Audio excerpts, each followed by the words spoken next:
Russia has foiled a major terror attack after apprehending an ISIS terrorist who was planning to travel to India. The terrorist, who is an Uzbek national based in Turkey and a radicalized suicide bomber, was planning attacks against BJP and RSS leaders in retaliation to the Prophet insult row. The bomber was trying to get a visa to India via Russia. CNN News 18 has also accessed details of the interrogation of the suicide bomber. He was planning a revenge attack and planned to meet an ISIS handler in India for weapons and logistical support. He says he was recruited by ISIS between April and June, and he was given instructions and orders via the messenger app Telegram.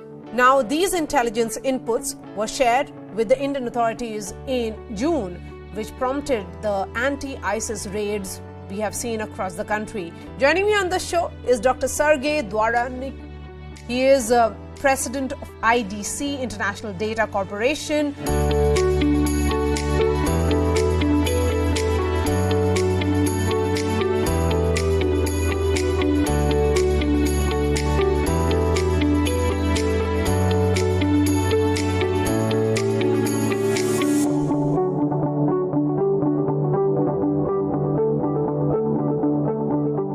Dr. Sergey, when we look at these developments, particularly that the details that are coming, that the terrorist ideological indoctrination was conducted remotely via Telegram messenger accounts and during personal meetings in Istanbul with an ISIS representative, how did Russia actually get hold of him?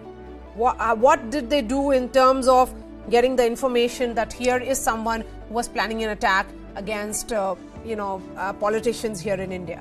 First of all, I want to say that just 1 week ago, I was in Tashkent, in the capital of Uzbekistan, and we did some event, BRICS Plus conference.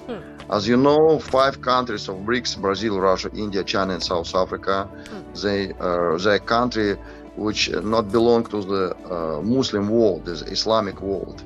And the Islamic population right now is 1,800 millions. It's a bigger quantity of Muslim believers. And traditionally, of course, Islam means like a dedication to the God. And when we tell Salam Alaikum, we wish the peace to the home of our neighbors. And Russian intelligence always well known around all the world globally, like a very profound and strong intelligence.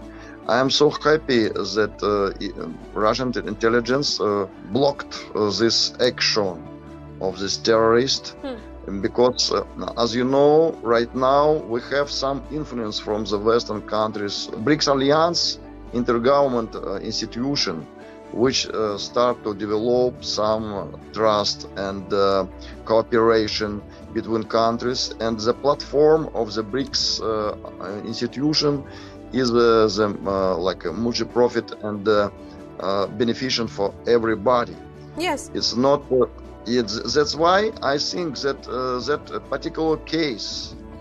First of all, we live in the modern age, and social media right now, and messengers, and some Telegram. And General Kadir, because I want to understand from you also this aspect, which has come in, of course, from the intelligence, is that there is another national of a Central Asian nation who is on the radar and could be another lone wolf attacker. These are largely suicide bombers. I can see Dr. Sergey. Dr. Sergey, take that question.